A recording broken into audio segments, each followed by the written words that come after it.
I am about to show you various clips of some of the major resorts in Jamaica right now, some of which, due to changes in government policies regarding ownership of Jamaican properties, resulted in foreigners taking ownership of our major resorts.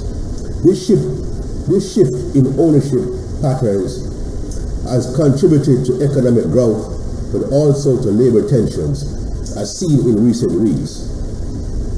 Jamaica's reliance on tourism, which contributes over 9% to GDP, underscores the need for balancing foreign investments with the protection of worker rights and local economic benefits.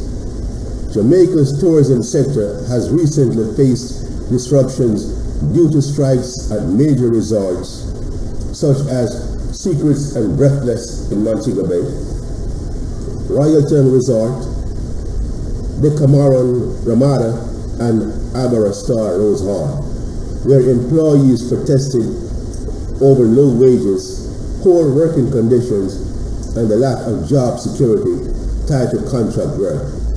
These strikes highlight the ongoing challenges within the sector as workers demand fair compensation and improved treatment.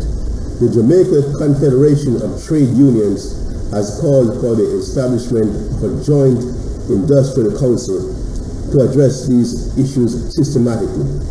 The government and resort management are engaged in dialogue to resolve disputes with commitments to improving worker conditions and benefits. Minister Ed Bartlett has broken his silence on the matter that's been dominating the news in recent weeks across several resorts.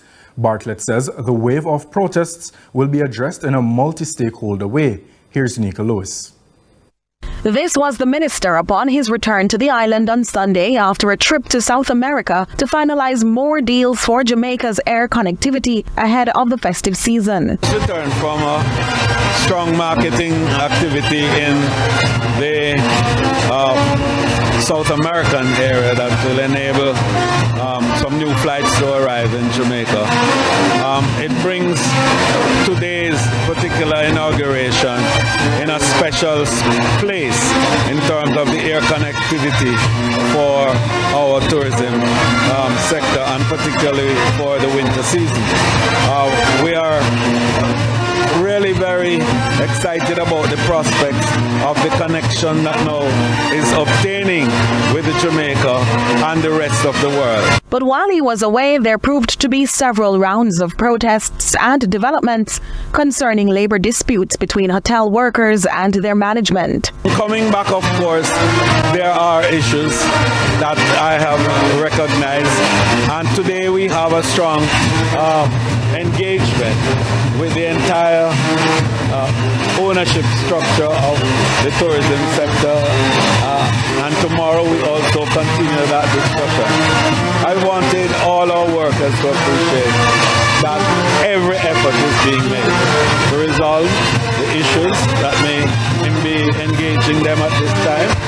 We do recognize that there are 196 entities that employ workers in the tourism industry, each having their own system of management, cost arrangement, and equally employment contract arrangement. The minister says they'll have to work it through together, starting with a charge to the owners and operators of hotels. And so we have all determined that every single entity must meet with their staff and have discussions with regards to any issue that is now obtained.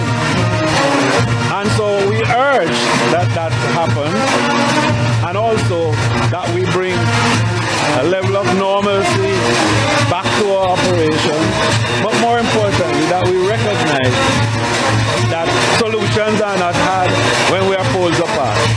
They are only had when we are together.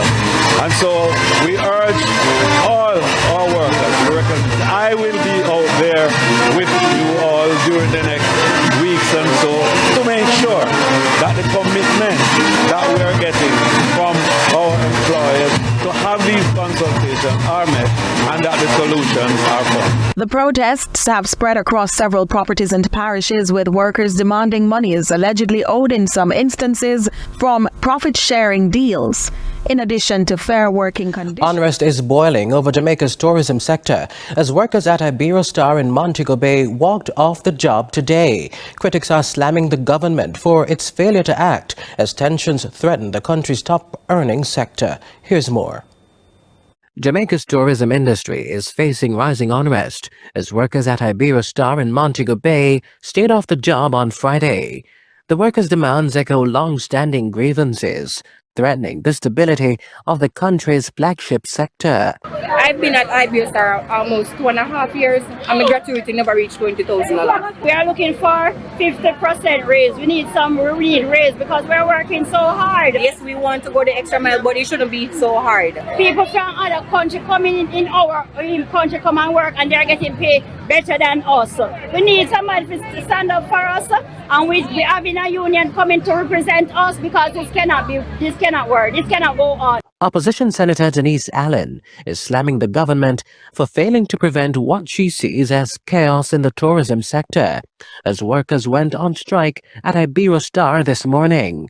It follows a series of similar strikes in Negril and Hanover recently. I have said it before, and I will say it again, that I continue to support the workers who are demanding fair treatment and adequate compensation, because this emphasizes their contributions, which are the backbone of the industry.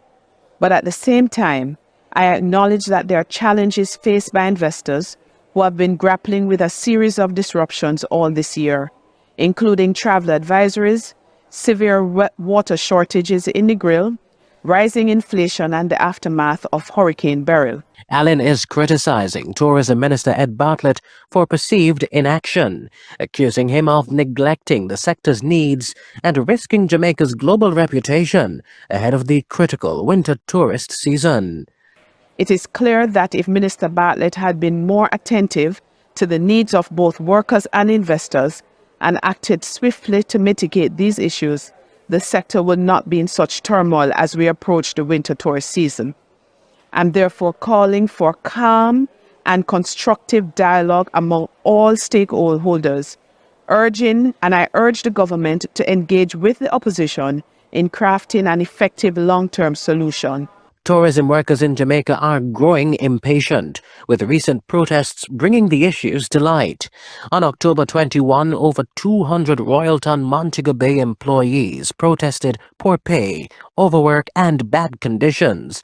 The hotel's general manager was suspended, triggering talks with management, staff, and Tourism Minister Ed Bartlett.